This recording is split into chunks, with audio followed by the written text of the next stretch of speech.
Hello everyone, welcome to tasty licks. আমি আজকে আপনাদের জন্য নিয়ে চলে এসেছি grilled pineapple recipe. Grilled chicken, grilled fish, grilled paneer এগুলো আমরা প্রায়ই খেয়ে থাকি, কিন্তু যারা এগুলো খান না তাদের জন্য আমি আজকে নিয়ে চলে এসেছি গ্রিলড পাইনঅ্যাপেল রেসিপি। বিভিন্ন রকম রেস্টুরেন্টে গ্রিলড পাইনঅ্যাপেল যেভাবে সার্ভ করা হয়, যেভাবে বানানো হয়, আমি তারই সমস্ত রকম প্রসেস নিয়ে আজকে আপনাদের সঙ্গে ভিডিওটা শেয়ার করব।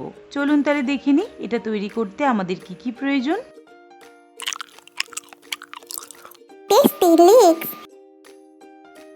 প্রথমে এখানে আমি একটা আনারস নিয়ে নিয়েছি। এখানে আমি মিডিয়াম সাইজের একটা আনারস নিয়েছি। আনারসটাকে প্রথমে আমি কিভাবে কাটতে হবে সেটা দেখিয়ে দিচ্ছি। আনারসটাকে প্রথমে মাথার দিকে কেটে নিতে হবে, দু সাইডটা বাদ দিতে হবে। তারপর আনারসের খোসাটা ছাড়িয়ে নিতে হবে। খোসাটা দেখুন আমি যতটা সম্ভব পাতলা করে ছাড়িয়ে নিচ্ছি, যাতে অতিরিক্ত আনারস নষ্ট না হয়। দেখুন আনারসের খোসাটা ছাড়ানো হয়ে যাওয়ার পর এটা দেখতে এরকম হয়েছে। এবারে এই যে শক্ত, যেটাকে আমরা আনারসের চোখ বলে থাকি, সেইগুলো ছাড়ানোর জন্য এইভাবে ডায়াগোনালি কেটে নিতে হবে। তাহলে আনারস অতিরিক্ত নষ্ট হবে না, কিন্তু এই চোখগুলোও তাতে বাদ চলে যাবে। দেখুন আমি কিভাবে ডায়াগোনালি ছুরিটা চালাচ্ছি। এভাবে আমি পুরো আনারসটাকে কেটে নেব।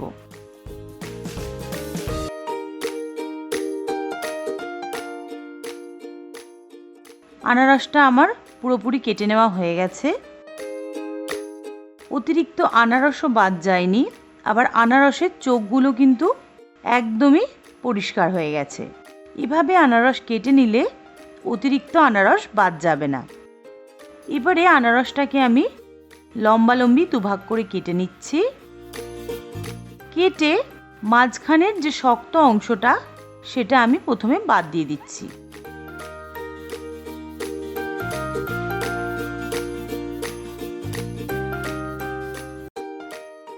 এবার আমি আনারসগুলোকে মিডিয়াম থিক স্লাইস করে নিচ্ছি।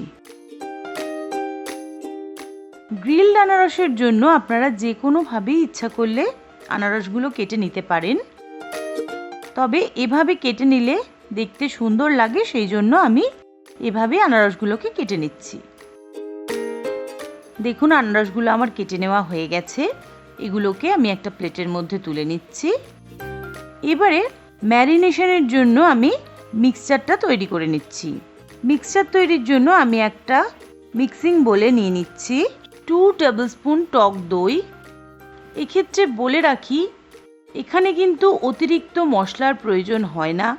আনারসের নিজস্ব একটা ফ্লেভার আছে, সেই ফ্লেভার যাতে কোনোভাবেই নষ্ট না হয় সেটা কিন্তু অবশ্যই মাথায় রাখতে হবে।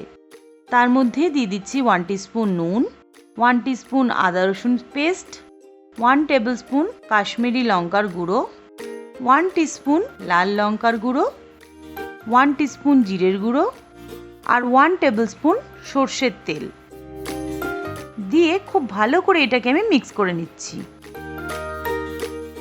দেখুন ম্যারিনেশনের জন্য মিশ্রণটা আমার রেডি হয়ে গেছে। এবারে স্লাইস করে নেওয়া আনারসগুলো আমি এর মধ্যে দিয়ে দিচ্ছি। আনারসগুলো দিয়ে খুব ভালো করে এই মিশ্রণটা প্রতিটা আনারসে কোট করে নিতে হবে। এটা একটু হালকা হাতেই করার চেষ্টা করবেন। তবে বলে রাখি, যদি কোনো কারণে মনে হয় আনারসের এই শেপটা নষ্ট হয়ে যাচ্ছে, আনারসগুলো ভেঙে যাচ্ছে, তাতে চিন্তা করার কোনো কারণ নেই। আনারসগুলো এই ম্যারিনেশনে কিছুক্ষণ থাকলে সফট হয়ে গিয়ে ভেঙে যেতেও পারে, কিন্তু তারপর কি করে একই রকম শেপ আপনারা বজায় রাখবেন তার ট্রিকও আমি বলে দেবো। এভাবে ম্যারিনেট করে এটাকে আমি ফ্রিজে রেখে দেবো 3 থেকে 4 ঘন্টার জন্য। আপনাদের হাতে যদি সময় কম থাকে মিনিমাম 1 ঘন্টা এটাকে ম্যারিনেট করে রেখে দেওয়ার চেষ্টা করবেন। দেখুন 4 ঘন্টা পর আনারসটাকে আমি ফ্রিজ থেকে বার করে নিয়েছি। এবারে দেখুন আনারসগুলো এরকমভাবে ম্যারিনেট করা ছিল বলে আরও বেশি সফট হয়ে গিয়ে আনারসের শেপগুলো নষ্ট হয়ে গেছে, আনারসগুলোর প্রতিটা স্লাইস ভেঙে গেছে। তো তাতে চিন্তা করার কোনো কারণ নেই। আমি এখানে প্রতিটা টুকরো আনারসকে আবার আগের শেপ তৈরি করে আমি একটা করে টুথপিক দিয়ে আটকে দিচ্ছি। এই সময় কিন্তু অবশ্যই খেয়াল রাখবেন, যে কোনো কাঠের টুথপিক বা কাঠি এক্ষেত্রে ব্যবহার করবেন। কোনো রকম প্লাস্টিক মেটেরিয়াল কিন্তু অ্যাভয়েড করার চেষ্টা করবেন।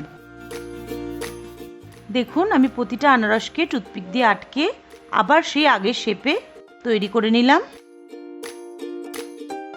এবারে আমি একটা ফ্রাইং প্যান গরম করে তার মধ্যে দিয়ে দিচ্ছি 1 টেবিলস্পুন বাটার। বাটারটা দিয়ে আমি সারা প্যানটা ব্রাশ করে নিচ্ছি। দিয়ে ম্যারিনেট করে নেওয়া আনারসগুলোকে আমি একে একে এর মধ্যে দিয়ে দিচ্ছি। দিয়ে হাই ফ্লেমে এটাকে আমি কিছুক্ষণ রান্না করব। উপর থেকে আমি ম্যারিনেশনের মিশ্রণটা একটু ব্রাশ করে দিচ্ছি, যাতে কোনোভাবেই এটা ড্রাই না হয়ে যায়। হাই ফ্লেমে 1 মিনিট রেখে দেওয়ার পর এক পিঠ সেঁকা হয়ে গেছে। এবারে আমি এগুলোকে উল্টে দিচ্ছি। এটা ভীষণই একটা ইজি পদ্ধতির সুস্বাদু প্রিপারেশন। এটা খুব চটজলদি রান্না হয়ে যায়। উল্টে দেওয়ার পর আমি এর মধ্যে দিয়ে দিচ্ছি আরও 1 টেবিলস্পুন বাটার। দিয়ে আরও 1 মিনিট হাই ফ্লেমে সেঁকে নিলেই আমার গ্রিলড পাইনাপেল একদম রেডি হয়ে গেছে। এবার আমি এটাকে সার্ভ করে দিচ্ছি। এটা আমি সার্ভ করেছি টমেটো চিলি কেচাপের সাথে। আপনারা ইচ্ছা করলে গ্রিন চাটনির সাথেও এটা সার্ভ করতে পারেন। উপর থেকে আমি একটু বাটার ব্রাশ করে দিচ্ছি আর ছড়িয়ে দিচ্ছি একটু চাট মশলা। দেখুন গ্রিলড পাইনাপেল আমার একদম রেডি।